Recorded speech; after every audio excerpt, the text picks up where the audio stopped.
우리가 함께 읽으셨던 우리 본문의 말씀을 가지고 하나님의 열심 12번째 말씀입니다. 운명을 바꾼 만남이라고 하는 제아의 말씀으로 함께 은혜를 나누고자 합니다. 에린 헨슨이라고 하는 분이 쓴 아닌 것이라고 하는 다음과 같은 시가 있습니다. 당신의 나이는 당신이 아니다. 당신이 입는 옷의 크기도 몸무게나 머리 색깔도 당신이 아니다. 당신의 이름도 두 뺨의 보조개도 당신이 아니다. 당신은 당신이 읽은 모든 책이고 당신이 하는 모든 말이다. 당신은 아침에 잠긴 목소리이고 당신이 미처 감추지 못한 미소이다. 당신은 당신 웃음 속에 사랑스러움이고 당신이 흘린 모든 눈물이다. 당신이 철저히 혼자라는 걸 알 때 당신이 목청껏 부르는 노래, 당신이 여행한 장소들, 당신이 안식처라고 부르는 곳이 당신이다. 당신은 당신이 믿는 것들이고 당신이 사랑하는 사람들이며 당신 방에 걸린 사진들이고 당신이 꿈꾸는 미래이다. 당신은 많은 아름다운 것들로 이루어져 있지만 당신이 잊은 것 같다. 당신 아닌 그 모든 것들로 자신을 정의하기로 결정하는 순간에는 이라고 하는 시입니다. 조금 긴 시입니다만은 여러분, 이 시는 나는 누구인가? 라고 하는 질문 앞에 우리로 하여금 서게 합니다. 여러분은 여러분 자신을 어떻게 생각하고 어떻게 정의하십니까? 시인은 우리의 나이와 이름, 우리가 입는 옷의 크기와 몸무게, 우리의 머리 색깔과 뺨의 보조개로 우리 자신을 정의할 수 없음을 이야기합니다. 여러분, 이와 마찬가지로 우리가 사는 집의 평수나 내가 타고 다니는 차의 종류, 내가 쌓은 스펙과 경력, 연봉과 인맥으로도 우리 자신을 정확하게 정의할 수 없습니다. 시인은 이런 것들로 자신을 끊임없이 포장하고 자신이 누구인지를 끊임없이 보여주려 하며 자신을 정의하려 한다면 그 사람은 평생 자신이 누구인지를 모른 채 살아가는 것임을 이야기하고 있습니다. 여러분, 나의 나됨은 나 아닌 것을 끊임없이 떼어낼 때 발견할 수 있게 되는 것이죠. 어떤 사람이 미켈란젤로에게 이렇게 질문했다고 하죠. 어떻게 이런 투박한 바위 덩어리 속에서 다윗이라고 하는 위대한 조각상을 만들 수 있었습니까? 라고 질문했을 때 미켈란젤로가 이야기했습니다. 저는 그저 다윗 아닌 것을 떼어내었을 뿐입니다. 다윗 아닌 것을 떼어내었더니 다윗 조각상이 나오게 되었다라는 것이죠. 그렇습니다. 진정한 나의 나됨, 나의 발견은 나 아닌 것을 끊임없이 떼어내는 작업을 통해 이루어지게 되는 것이죠. 에린 헨슨의 이 시를 읽으면서 사도 바울이 생각이 났습니다. 사도 바울은 자기 자신을 이렇게 정의했지요. 빌립보서의 말씀에 보면 이렇습니다. 나는 8일 만에 할례를 받고 이스라엘 족속이요 베냐민 지파요 히브리인 중에 히브리인이요 율법으로는 바리새인이요 열심으로는 교회를 박해하고 율법의 의로는 흠이 없는 자라라고 이야기했습니다. 자신의 출신과 배경, 자신의 능력과 열심으로 이루어낸 것, 이런 것으로 자기 자신이 누구인지를 끊임없이 정의하며 살았던 삶이 바로 바울의 삶이었습니다. 그러나 이 바울은 자신의 운명을 바꾸어 놓는 두 번의 만남을 통해 진정한 자기 자신이 누구인지를 발견하게 되었고 그의 삶에 새로운 챕터가 시작될 수 있었습니다. 오늘 여러분과 함께 나눌 말씀은 바로 이 만남에 대한 이야기인데 사도행전 9장 1절에서 9절까지의 말씀은 예수님과 바울과의 만남을, 그리고 10절에서 19절까지의 말씀은 아나니아와 바울과의 만남을 기록하고 있습니다. 이 두 번의 만남은 바울의 전 일생을 송두리째 바꾸어 놓는 운명 같은 만남이었을 뿐만 아니라 2000년 기독교 역사 가운데 가장 중요한 획을 그을 만한 위대한 만남이었습니다. 여러분, 사울은 유대식 이름이고 바울은 헬라식 이름인데, 여러분 이 사울이라고 하는 이름이 신약 성경에서 가장 먼저 등장한 것은 사도행전 7장에서였습니다. 바로 스데반 집사님이 순교당하는 그 현장에서 사울이라는 이름이 먼저 등장합니다. 스데반을 성 밖으로 내치고 돌로 칠세, 증인들이 옷을 벗어 사울이라 하는 청년의 발 앞에 두니라 라고 하는 이 말씀 속에서 사울이 처음으로 등장하고 있습니다. 증인들이 자신의 옷을 벗어 청년 사울의 발 앞에 두었다라고 하는 이 말은 스데반을 처형함에 있어서 사울이라고 하는 이 젊은 청년이 얼마나 중요한 역할을 했는지, 얼마나 주도적인 역할을 했는지를 보여줄 뿐만 아니라 가장 가까운 곳에서 스데반이 죽어가는 모습을 처음부터 끝까지 다 지켜보았음을 의미하는 것입니다. 절체절명의 상황 속에서도 평정심을 잃지 않았던 스데반의 천사와 같은 얼굴을 사울은 자신의 두 눈으로 똑똑히 보았고, 스데반을 향해 돌을 던지는 사람들을 향해 저주의 말을 쏟아내기보다는 오히려 저들의 죄를 용서하여 주시기를 위해 기도하고 자신의 영혼을 하나님께 맡기며 기도하는 스데반의 기도를 가장 근거리에서 자신의 두 귀로 생생하게 들었던 인물이 바로 사울이었습니다. 여러분, 그럼에도 불구하고 사울은 사도행전 8장 1절에 다음과 같은 반응을 보이고 있습니다. 사울은 그가 죽임당함을 마땅히 여기더라 라고 말씀하고 있습니다. 청년 사울의 입장에서 볼 때 하나님의 집인 성전을 모독하고 하나님의 말씀인 율법을 감히 무시한 스데반은 죽어 마땅한 자이었음에 분명했을 것입니다.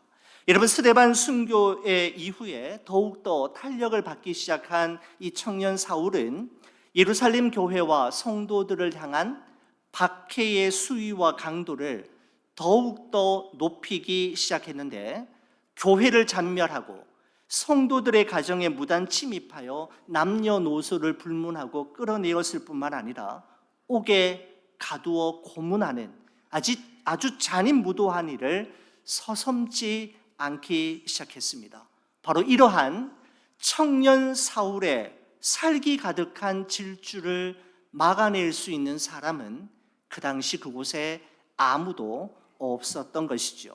여러분, 이와 같은 살벌한 분위기 속에서 사도행전 9장은 1절과 2절에 다음과 같은 말씀으로 시작이 됩니다. 여러분, 성경책 한번 보시겠습니까? 이런 말씀입니다. 사울이 주의 제자들에 대하여 여전히 위협과 살기가 등등하여 대제사장에게 가서 다메섹 여러 회당에 가져갈 공문을 청하니, 이는 만일 그 도를 따르는 사람을 만나면 남녀를 막론하고 결박하여 예루살렘으로 잡아오려 함이라 라고 말씀하고 있습니다. 여러분, 저는 1절과 2절 말씀 속에서 여전히 라고 하는 이 단어가 제 눈에 들어왔습니다. 여전히, still. 여러분, 사도행전을 기록하고 있는 누가는 여전히 라고 하는 단어를 사용하면서 기독교인들을 향한 사울의 적개심과 증오심이 어제 오늘 갑자기 생겨난 감정이 아니라 오랜 시간 동안 시간이 지날수록 점점 더 심해지고 점점 더 그 강도가 높아지고 있음을 여전히라고 하는 단어를 통해 보여주고 싶었던 것입니다. 설상가상으로 이제는 다메섹에 있는 그리스도인들, 여러분 이 다메섹은 오늘날 시리아의 수도인 다마스커스를 이야기하는데 바로 이 다메섹에 있는 그리스도인들을 완전히 소탕할 목적으로 치밀한 계획을 세웠을 뿐만 아니라 대제사장으로부터 체포영장을 발부받아 그곳에 있는 그리스도인들을 잡아내기 위해 질풍노도와 같은 기세로 달려가고 있었습니다. 여러분, 누가가 이처럼 청년 사울의 그리스도인들을 향한 위협과 살기등등함, 그리고 주도 면밀한 계획과 행동들을 이처럼 아주 자세하게 적나라하게 표현하고 있는 것은 지금 이 사울의 상태가 복음을 받아들이고 예수 그리스도를 믿기에는 얼마나 절망적인 상황이었는지, 얼마나 불가능한 상황인지를 말해주기 위함이었습니다. 절대로 사울은 변하지 않을 것임을 말하고 있는 것이죠. 여러분, 이처럼 절대로 변하지 않을 것만 같았던 사울에게 아주 놀라운 사건이 일어나게 되는데, 여러분 3절 말씀입니다. 여러분 3절 말씀 한번 보시겠습니다. 사울이 길을 가다가 다메섹에 가까이 이르더니 호련히 하늘로부터 빛이 그를 둘러 비추는지라 라고 말씀하고 있습니다. 그리스도인들을 붙잡기 위해 다메섹으로 달려가던 사울을 예수님께서 먼저 붙드셨던 것이죠. 여러분, 그렇습니다. 모든 회심은 우리가 예수님을 붙잡은 사건이 아니라 우리가 예수님께 붙잡힌 사건입니다. 우리가 예수님을 붙잡은 것이 아니라 우리가 예수님께 붙잡힌, 그러므로 말미암아 우리는 신앙의 길을 걷게 되지요. 우리가 믿고 싶다고 해서 믿을 수 있는 것이 아님을, 그리고 예수 그리스도께서 우리에게 믿음을 주셔야 믿을 수 있고 하나님께서 우리를 붙들어 주셔야 그리스도인다운 삶을 살아갈 수 있는 것입니다. 사울이 예수님을 먼저 붙든 것이 아니라 예수님께서 사울을 먼저 붙드셨습니다. 하늘로부터 강한 빛으로 임한 그 강한 빛으로 인해서 사울이 땅에 엎드러졌을 때 하늘로부터 들려온 다음과 같은 소리가 있었습니다. 4절 말씀입니다. 땅에 엎드러져 들음에 소리가 있어 이르시되 사울아 사울아 네가 어찌하여 나를 핍박하느냐 하시거늘. 여러분, 하늘로부터 들려온 소리는 이것이었습니다. 사울아 사울아 네가 어찌하여 나를 핍박하느냐. 하늘로부터 들려온 이 소리에 깜짝 놀란 사울이 두 가지 질문을 하게 되는데, 여러분 첫 번째 질문이 5절 말씀을 보면 이렇게 되어 있습니다. 대답하되 주여 누구시니까? 이르시되 나는 내가 박해하는 예수라 라고 대답하죠. 여러분 첫 번째 질문은 이것입니다. 주여 누구시니까? Who are you, Lord? 라고 하는 질문이었습니다. 여러분 두 번째 질문도 있는데, 여러분 오늘 이 본문의 말씀 속에서는 기록되어 있지 않지만 동일한 사건을 기록하고 있는 사도행전 22장 10절의 말씀에 보면 사울이 그때 했던 질문 두 번째가 나옵니다. 내가 이르되 주님 무엇을 하리이까? 두 번째 질문은 이것이었습니다. 주여 무엇을 하리이까? What shall I do, Lord? 라고 하는 질문이었습니다. 주여 누구시니까? 주님 무엇을 하리이까? 이 두 가지 질문은 정말 중요한 질문으로서 여러분과 저 또한 예수님 앞에서 신앙의 길을 걸어가는 여정 가운데 순간순간마다, 매 순간순간마다 던져보아야 할 질문입니다. 사랑하는 우리 교우 여러분, 여러분에게 있어서 예수님은 누구이십니까? 우리 그리스도인들의 삶의 여정은 예수님이 누구이신지를 알아가고 닮아가고 또한 따라가는 과정이라고 할 수가 있는 것이죠.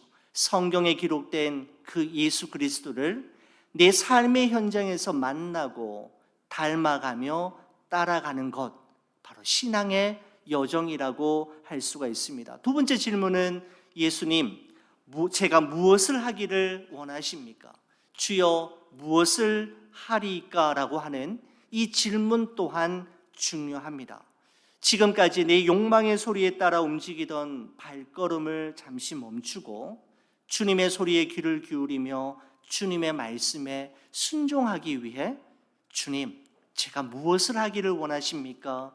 어떻게 살아가기를 원하십니까? 라고 하는 질문을 던지는 것은 참으로 중요합니다. 여러분, 그렇습니다. 그리스도인들이란 이 두 가지 질문, 예수님 당신은 누구이십니까? 예수님, 제가 무엇 하기를 원하십니까? 라고 하는 질문을 끊임없이 자신에게 던지며 이 질문에 대한 답을 찾아갈 뿐만 아니라 그 답을 우리의 삶으로 이루며 살아가는 사람들, 우리는 그들을 진정한 그리스도인이라고 말씀드릴 수가 있는 것이죠. 여러분, 이처럼 예수님과 사울과의 운명적인 첫 만남은 8절과 9절에 다음과 같은 말씀으로 한 단락 지어집니다. 여러분, 8절 9절 말씀 한번 보시겠습니까? 사울이 땅에서 일어나 눈을 떴으나 아무것도 보지 못하고 사람의 손에 끌려 다메섹으로 들어가서 사흘 동안 보지 못하고 먹지도 마시지도 아니하니라 라고 말씀하고 있습니다. 저는 이 말씀을 묵상하면서 특별히 사흘 동안, 즉 3일 동안이라고 하는 이 표현이 제 눈에 들어왔습니다. 여러분, 사울에게 있어서 이 사흘 동안은 어떤 의미가 있는 시간이었을까요? 여러분, 이 시간은 지금까지 사울이 굳게 믿고 견고히 구축해 왔던 자신의 모든 세계관에 균열이 가기 시작했던 시간이고, 또한 이 균열이 갈 뿐만 아니라 완전히 무너지고 새롭게 수축이 되는 시간이 바로 이 사흘 동안이라고 말씀드릴 수 있는 것이죠. 다시 말씀드리면 지금까지 살아왔던 자신의 삶을 정리하고 이제 앞으로 살아가야 할 삶은 어떤 삶이어야 하는지 주님께 물어보며 기도하며 지혜를 구하는 시간이 바로 이 사흘 동안이라고 말씀드릴 수 있겠습니다. 사랑하는 우리 교회 여러분, 여러분과 저에게도 이 사흘 동안은 반드시 필요합니다. 말씀을 준비하면서 저는 내일부터 시작되어지는 우리 고난주간 저녁 기도회가 바로 여러분과 저의, 우리 교회의 사흘 동안이 되기를 기도하게 되었습니다. 2024년 새해를 시작하면서 지금까지 정신없이 달려왔던 삶의 속도를 늦추고 숨 고르기를 하시면서 지금까지 살아온 삶과 걸어온 길을 반추하고 반성하며 이제 나의 남은 삶은 하나님 앞에서 어떻게 살아갈 것인지, 누구를 위해 살며 무엇으로 채워갈 것인지를 결단하고 기도하는 우리의, 그리고 나의 사흘 동안은 참으로 필요한 것이죠. 사울이 하나님 앞에 쓰임 받기 전 그는 하나님 앞에서 사흘 동안을 보내었던 것입니다. 여러분, 이처럼 사울이 앞을 보지 못한 채 아무것도 먹지 못하고 식음을 전폐하며 사흘을 보내는 동안 예수님은 무엇을 하고 계셨을까요? 예수님은 바로 이 사울을 위해 또 한 번의 운명적인 만남을 준비하고 계셨습니다. 여러분, 새로운 이야기가 10절부터 시작이 되는데, 여러분 10절 말씀 한번 보시겠습니까? 그때의 다메섹에 아나니아라 하는 제자가 있더니 주께서 환상 중에 불러 이르시되 아나니아야 하시거늘 대답하되 주여 내가 여기 있나이다 하니 라고 말씀하고 있습니다. 여러분, 예수님께서는 사울이 사흘 동안을 보내는 동안 사울에게 보낼 한 사람을 준비하셨는데 바로 그 사람이 아나니아라고 하는 제자이었습니다. 여러분, 아나니아는 그 앞에 그때의 다메섹이라고 하는 표현과 함께 시작이 됩니다. 여러분 10절 다시 보십시오. 그때의 다메섹에 아나니아라 하는 제자가 있더니, 아나니아 앞에 그때의 다메섹에라고 하는 시간과 장소를 알리는 표현과 더불어 아나니아가 등장하고 있는 것을 볼 수가 있습니다. 여러분, 사도행전의 저자인 누가는 이 표현을 통해서 하나님께서 사울의 인생 가운데 행하고 있는 이 모든 일들은 우연히 그리고 우발적으로 일어난 것이 아니라 하나님의 치밀한 계획과 준비 그리고 분명한 의도를 가지고 이 일을 이루시고 또 앞으로 이루어질 것임을 그때의 다메섹에라고 하는 표현을 통해서 독자들에게 말하고 싶었던 것입니다. 하필이면 그때에, 하필이면 그곳에 아나니아가 있었는데 그것이 우연히 일어난 것이 아니라 바로 이때를 위해 그를 준비하고 있었음을 말씀하고 있는 것이죠. 여러분, 이것은 또한 여러분과 제가 지난날 경험했던 그때 그곳에서 있었던 그 일과 그 사건 역시 하나님의 절대 주권과 하나님의 섭리 안에서 일어난 일임을 기억하게 만드는 표현입니다. 지금은 하나님의 그 깊으신 뜻과 그 높으신 생각을 다 헤아릴 수는 없지만 그때 그곳에서 일어난 그 사건을 통해 하나님께서 우리에게 말씀하시고 가르치시려고 하시는 바가 있음을 기억할 때 그때 그곳에서 있었던 그 일은 우리에게 없어서는 안 될 중요한 사건으로 자리매김되어지는 것이죠. 여러분, 이처럼 그때의 다메섹에라고 하는 시간과 장소를 소개한 후에 사울을 위해 하나님께서 특별히 준비한 한 사람을 우리에게 소개하고 있는데 바로 아나니아입니다. 여러분, 아나니아라고 하는 이름의 뜻은 하나님은 은혜로우시다라고 하는 의미를 가지고 있습니다.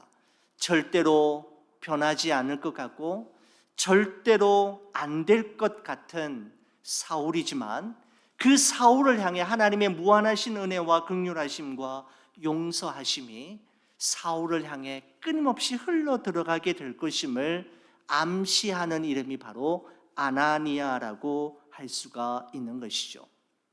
여러분, 예수님께서는 아나니아에게 그가 오늘 가서 만나야 할 사람이 누구인지, 해야 할 일이 무엇인지, 그에게 전해 주어야 할 말이 무엇인지를 일러주셨는데 여러분 11절 말씀입니다. 주께서 이르시되 일어나 직가라 하는 거리로 가서 유다의 집에서 다소 사람 사울이라 하는 사람을 찾으라. 그가 기도하는 중이니라 라고 말씀하고 있습니다.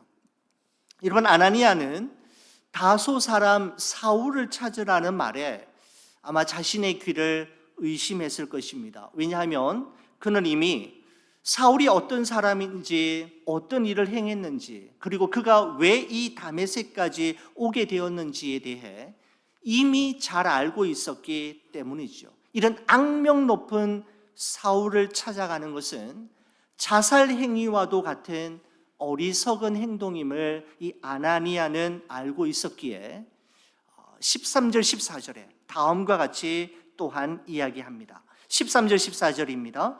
아나니아가 대답하되 주여 이 사람에 대하여 내가 여러 사람에게 듣사온즉 그가 예루살렘에서 주의 성도에게 적지 않은 해를 끼쳤다 하더니 여기서도 주의 이름을 부르는 모든 사람을 결박할 권한을 대제사장들에게서 받았나이다 하거늘이라고 기록하고 있습니다. 여러분, 이 말은 간단하게 말하면 주님 맞습니까? 정말 제가 지금 사울에게 가야 한단 말입니까? 사울이 맞습니까? 라고 아나니아가 묻고 있는 것과 같은 의미입니다.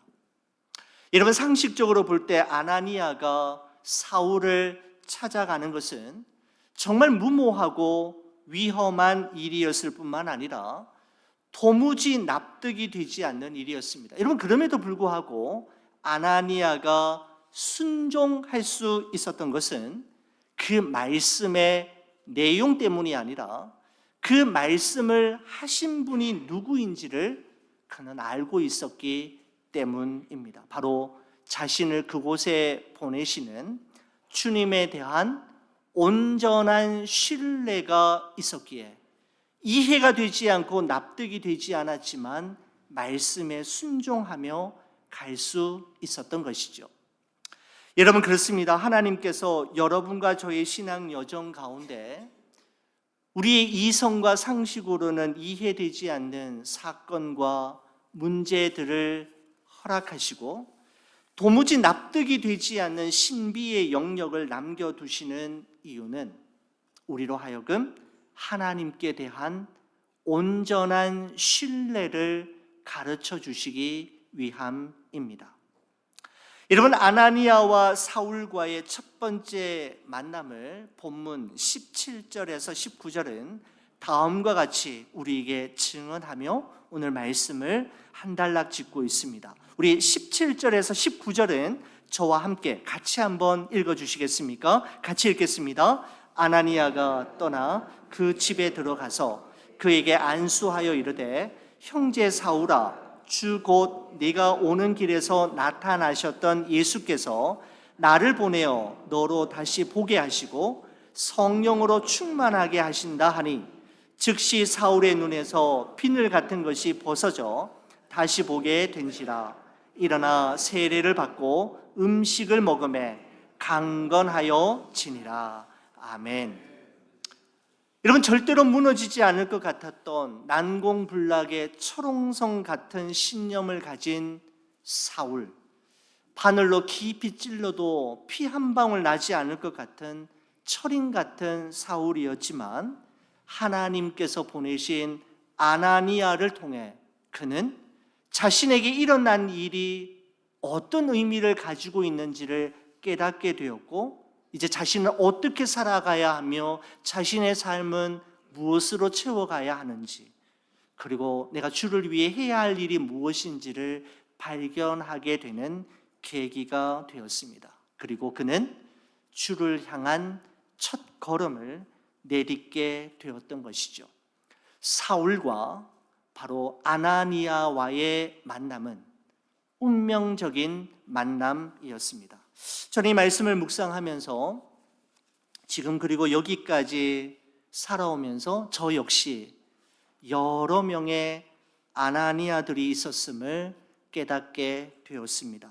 그들을 통해 예수님을 믿고 신앙생활을 시작하게 되었으며, 그 아나니아를 통해 소말리아를 가게 되었고 사명을 발견했으며, 그 아나니아를 통해 신학교에 가게 되었고 아내를 만나게 되었으며, 미국에 유학 오게 되었고 훌륭한 목사님들과 동력자들, 그리고 많은 교회와 성도들과의 만남이 이루어졌으며, 오늘 이처럼 좋은 비전 교회에서 목회하게 된 것이죠. 그 모든 삶의 여정 속에 하나님께서 보내신 아나니아와 같은 사람들과의 축복된 만남이 있었기에 저는 여기까지 올 수 있게 되었고, 여러분과 저의 삶 또한 마찬가지이지 않습니까? 그때의 다메섹에 있었던 아나니아를 통해 사울이 자신이 가야 할 길과 자신이 해야 할 길을 깨닫게 된 것처럼, 여러분과 저의 삶의 남은 여정 가운데에서도, 우리의 사랑하는 자녀들의 앞길 가운데에서도 아나니아와 같은 사람들과의 축복된 만남이 있기를 간절히 축원을 드립니다. 그리고 여러분과 저의 삶 또한 누군가의 아나니아와 같은 삶이 되기를 주의 이름으로 또한 축복합니다.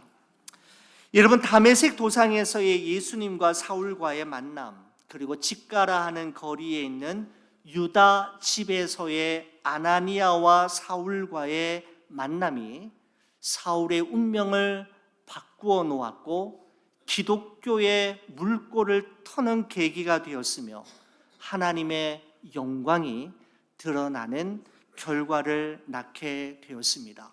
하나님께서 준비하신 소중한 만남, 예수 그리스도와의 만남, 아나니아와 같은 사람들과의 축복된 만남이 여러분과 저의 삶 속에 우리의 자녀들의 인생 가운데 계속해서 끊임없이 이어지기를 주의 이름으로 다시 한번 축복합니다. 기도하시겠습니다. 사랑의 하나님 아버지, 감사합니다. 우리 사도행전 9장의 말씀을 통하여 우리 고난 주간을 눈앞에 두고 있는 우리들에게 다시 한번 회복해야 할 하나님, 그것이 무엇인지를 깨닫게 해주심에 감사합니다.